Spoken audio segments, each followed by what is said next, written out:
जी क्यों नहीं जैसा थोड़ी साइड तो जैसे आ रही नीचे मैं चलनी है यार बैग तेरे पास की कर देंगी चलो अम्मी की कर दिया मैं कह रही थी कि पुलिस नहीं चलेगी बैग हल्ले तो नहीं पुलिस ना बहुत पतले हुए हैं ओ फड़ा तो कर नो तो चिमटा हां चिंता फड़ा से दूधी ना ले जरा हट जा बड़े वो चालू फिर पोची मारनी से तो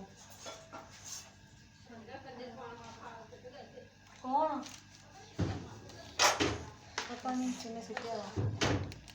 चल हट जा बड़े छुट्टी पड़ेंगे हट जा हला ना लगी मैं कोई देख लो चार्जिंग हो भी रही कि नहीं हो रही है हां यार हो रही है अम्मी हो रही है तो तू करिया कढ़ाई फिर गर्म हो नहीं पता लगेगा बाकी पाना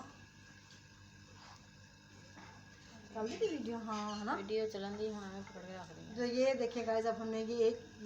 अब हमें ये एक डाल के देखते हैं कि हमारा तेल गर्म हुआ या नहीं हुआ बिस्मिल्लाहिर्रहमानिर्रहीम नहीं तेल हमारा गर्म हो गया अच्छा वो टोकरी ला वो देते ना वो खुरम दे पे है कागज यार मैं वो लैपटॉप च पा हाँ है पानी तो नीचे दे अम्मी टोकरी नहीं है पकड़ रात अच्छा कागज रख ला पहले हाथ में पकड़ना लेके आते कागज बिस्मिल्लाहिर्रहमानिर्रहीम ए कि कुछ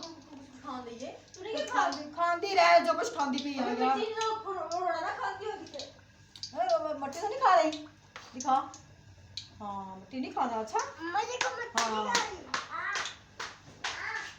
क्या खा बाहर से मैं बाहर देंगी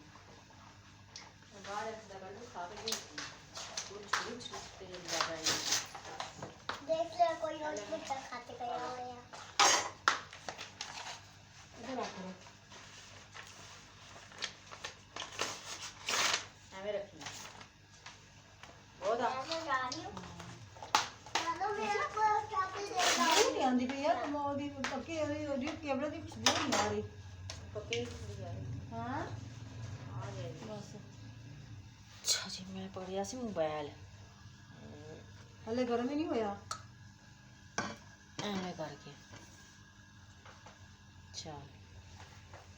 ਇਹ ਇੱਥੇ ਆ ਜਾ ਤੁਮੀ ਹੈ ਕੰਪਿਊਟਰ ਲੈ ਕੇ ਇੱਥੇ ਆ ਜਾ ਨਾ ਬਸ ਇੱਥੇ ਆ ਜਾ ਐਵੇਂ ਰੁਕ ਜਾ ਇਹਨੂੰ ਇੱਥੇ ਰੁਕ ਕੇ ਫਿਰ ਮਸਲਾ ਨਾ ਕੋਈ ਹੋ ਜਾਏ ਬਾ ਤੇਲ ਹੀ ਨਹੀਂ ਗਰਮ ਹੋਇਆ ਨਾ ਹਲੇ ਤਾਂ ਹੀ ਇਦਾਂ ਹੋਇਆ ਵਾ ਤੋੜੀ ਟੁੱਟਣ ਦੀ ਨਾ ਹਾਂ ਤਾਂ ਹੀ ਤੇਲ ਗਰਮ ਨਹੀਂ ਘਿਓ ਨਹੀਂ ਗਰਮ ਹੋਇਆ ਹਲੇ ਘਿਓ ਗਰਮ ਹੋਏਗਾ ਫਿਰ ਇੱਕਦਮ ਪਾ ਕੇ ਰੱਖਣੀ ਓ ਦੇ ज़्यादा बा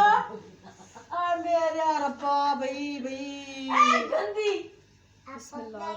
तेल ही नहीं गर्म अपने घर जाके वो मारेंगे बेटा ये इसके ऊपर लाइला पड़नी है नहीं होगा अल्लाह ताला मारेंगे पटक पटक के नीचे छोड़ दे नहीं बंद करिए ना जरा नहीं कर खड़ा अच्छा बंद करी तेल ही नहीं गर्म बंद करिए ना स्टॉप कर